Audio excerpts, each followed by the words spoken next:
Alrighty, welcome back. Joining us virtually is Anita Begnaud from downtown Lafayette. Anita, good afternoon. How are you doing?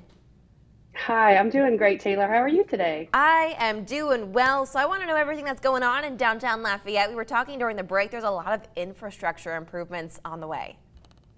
Yeah, so last night the mayor president, Josh Guillory, put forth his proposed capital improvement budget and his budget for LCG for the next year and the next 5 years for capital improvement. He also put forth his plans for the city and parish ARPA, American Rescue Plan money. And we were really excited to see significant investments across multiple infrastructure areas in downtown included in his proposal.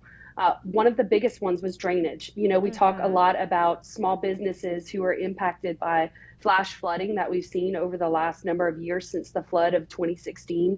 And so we are really encouraged to see that the mayor president put forth $12.5 million towards drainage solutions, and the business community is excited to see that as well. It's something we've talked about for a long time, and we are thrilled to see that it's a priority of the administration for the next number of years. Yeah, it's definitely good to see that. And you know, the announcement was also made that DTA is back in full force. So what teasers can you give us?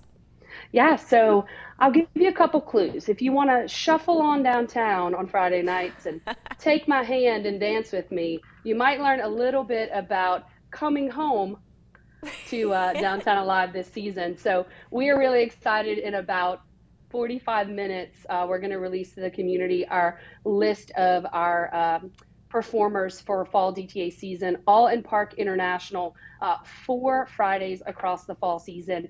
So you'll see more about that in just a bit, but it's going to be a really star-studded lineup, all homegrown acts.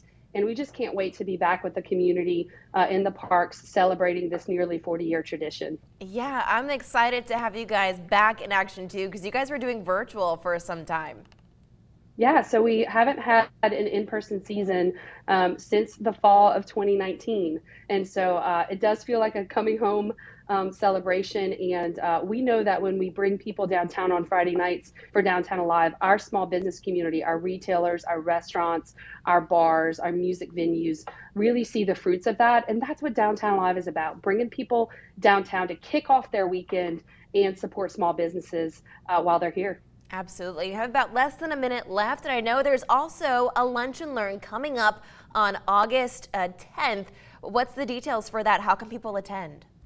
That's going to be a great lunch and learn. It's about quality of life infrastructure. So we talked about drainage earlier, but thinking about those things that make us competitive as a community when we're thinking about attracting and retaining talent. So having a stellar park system, really nice, attractive public spaces. We've done a lot of work about outdoor seating for restaurants over the last couple of years, especially in light of COVID. So we're going to be talking with the private sector as well as our local economic development lead, Greg Gotro from LEDA, about what people and companies want to see in communities that they decide to locate in.